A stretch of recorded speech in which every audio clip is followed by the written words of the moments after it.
Hello, I'm Dr. Jake and this is Dr. Julie, and we are two of the doctors or chiropractors here at Revive Chiropractic and Wellness. And one of the areas of our life that causes a tremendous amount of stress to our necks is going to be our sleep position. Should be sleeping about a third of our lives, a third of our day, and is a good chunk of time that if we are doing it wrong, we can really be contributing to more neck pain, more headaches, and more problems with our spine. And so this is a very key area that you can implement change to be able to make sure that you are seeing the best results in your health, preventing problems, but also correcting them as well too. So if you see the three blue circles behind me, there are three areas. It's a three-legged stool of correction and health, and we know that we need to have the right adjustments in right rhythm for our neck and our spine to have the right alignment. We also need to be working on changing bad habits and then also corrective exercises. This one would be in the bad habits, making sure that we are creating new habits that are not hurting us, they're helping us produce health in our lives. So the number one wrong position for sleeping, or the hardest on our spine, is going to be sleeping on our stomach, because our head is turned like this and our backs are usually pretty stressed as well too. And so trying to avoid that or starting to change that is going to be a really key thing for you if you're a stomach sleeper. And I know it's hard enough to change your habits when you are conscious, let alone when you're unconscious, but I'm gonna give you some tips today that should hopefully make that easier for you to stay longer in better position. Now, we may not be perfect, you may still wake up in a poor position, but if we can even decrease it by half or 75%, that's going to be a massive benefit to your health, to your spine, to really eliminate your neck pain and your headaches as well too. And so I'm going to walk you through that right now. There are a couple different versions I'm going to walk you through. Some of you guys are straight side sleepers. Some of you are straight on your back. Some of you are flopping around like me, and that's where I'm going to show you right now first and walk through some principles on that. So there are pillows that like this that have a hole in the center, so you can see how that this is rounded and has some good form. There's actually a neck curve here, and then for larger people with a bigger neck, there's a neck curvature here. Now the sides are the ones that we will be side sleeping, and back sleeping, your head needs to fall into the hole, into this cradle here, so that you can get the right position. So I'm going to walk you through this with Dr. Julie right now.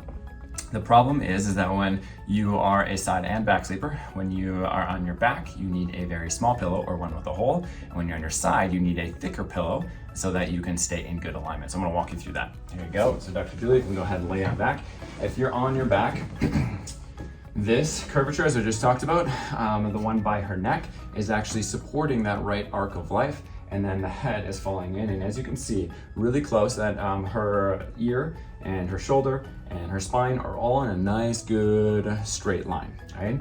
Well, the problem sometimes is if you go ahead and lift your head there, Dr. June, if we are on a thick pillow, and we have a thick pillow on our back, a lot of people will actually stack two pillows up and put their head up, and what that does is cause a lot of forward head posture, and that forward head posture can really create stress in our muscles, but also can stretch our spinal cord and compress our discs. And so therefore we can get numbness and tingling in our hands, we get problems, we get pain and stiffness, which once again, all of those are warning signs telling us that we need to stop doing that habit so that we can have the right flow of nerves to keep our body functioning and healing like it should. So as you can see here, and I shouldn't keep her in this any longer because it's not good for her, but we have forward head posture. Imagine her like texting, right? Once again, this is not good, but we are too far forward, putting a lot of stress in this part of her neck. And so when she's on her back, we need a thin one. So you can go ahead and lift your head.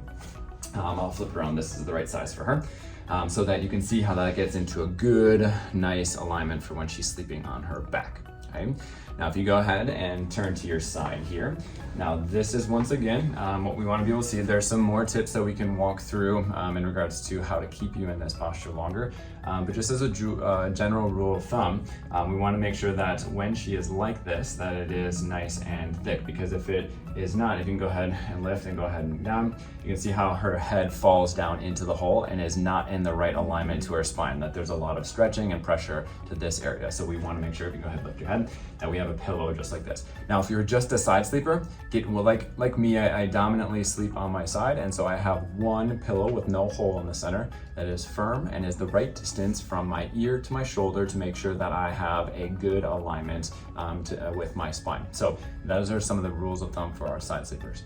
side and back. This one with the hole is going to be awesome. There's lots of brands out there. This is Tricor, and we'd love to help you. If you want to come on in and grab it, that's great. But this is going to be a great puzzle piece for you. Okay.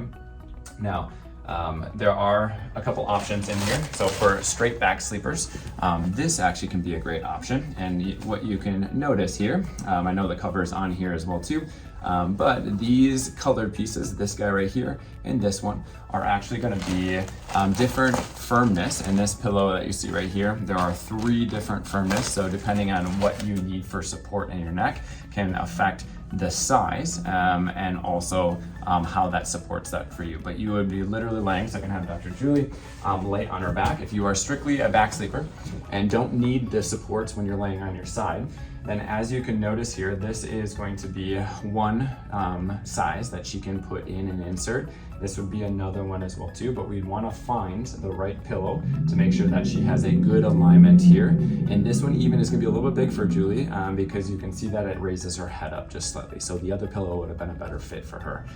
But this is going to be better than if she were to not have this hole in the center as well too. So once again, it's always minimizing where we can. So play around with the pillows that you have now. Some of you have already spent thousands of dollars on pillows, but this is going to be some really good rules of thumb. If you have more questions or you want to have a specific Q&A with us, we'd be happy to do a consultation with you just to be able to walk through how to sleep best and what pillows are going to be best for you, your spine, and what you have going on in your health as well too. So I hope this answers some questions for you, and I thank you for my amazing model here, and we'll go ahead and talk to you soon.